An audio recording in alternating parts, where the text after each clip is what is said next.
দেখো রেশিওর একটা হেভি অঙ্ক, টায়ার টুতে আসা, অসাধারণ একটা অঙ্ক। বলছে রেশিও হচ্ছে এ আর বি এর নিজস্ব রেশিও কত বলা আছে? বলা আছে 4:3। আচ্ছা 4:3 হচ্ছে কি বলা আছে? বলা আছে লাস্ট ইয়ারের রেশিও, এর লিখে দিলাম। ঠিক আছে, বলছি ইন্ডিভিজুয়াল এ আর বি এর প্রেজেন্ট এবং লাস্ট ইয়ারের হচ্ছে ইন্ডিভিজুয়াল, মানে ধরো এ, ঠিক আছে, এই লাস্ট ইয়ার প্রেজেন্ট ইয়ার কত হচ্ছে রেশিওটা 3/4। ঠিক আছে, আর বি এর লাস্ট ইয়ারের প্রেজেন্ট ইয়ারে কী আছে? বি এর লাস্ট ইয়ার প্রেজেন্ট ইয়ারে আছে 5/6, 5:6 একই 5/6। এবারে যদি আমি এটাকে এক্স ধরে নিই আর এর রেশিওটাকে ওয়াই ধরে নিই, তাহলে একটা জিনিস কি তুমি বুঝতে পারছো যে এখানে বুঝতে পারছো যে এই জায়গাটায়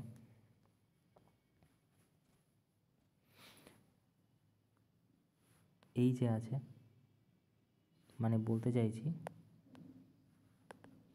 যে 3x/4x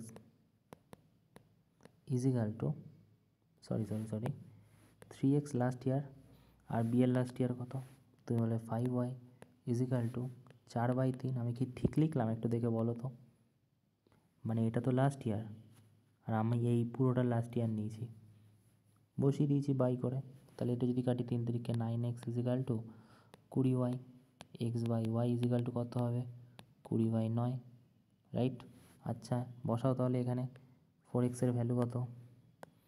4x এর ভ্যালু হবে তাহলে 80। আচ্ছা 3x এর ভ্যালু কত হবে? 60। 5y এর ভ্যালু কত হবে? 45। 6y এর ভ্যালু কত হবে? 54।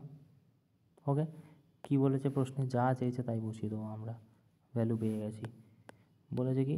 বলেছে যে বিয়ের লাস্ট ইয়ারের ইনকাম কত যদি প্রেজেন্ট ইয়ার 8.40 হয়। প্রেজেন্ট ইয়ার কোনটা? এটা প্রেজেন্ট ইয়ার 80 আর 54, 134-এর ভ্যালু কত দেওয়া আছে প্রশ্নে? 134-এর ভ্যালু প্রশ্নে দেওয়া আছে 8.04, একের ভ্যালু 13। ঠিক আছে, আমাদের বলেছে কি বিয়ের লাস্ট ইয়ারের ইনকাম। বিয়ের লাস্ট ইয়ার কোনটা? বিয়ের লাস্ট ইয়ার 45 ইন্টু 45, এটা দিয়ে যদি কাটো এখানে আসবে 2.7। সো 2.7 হয়ে যাবে উত্তর এটা। ওকে।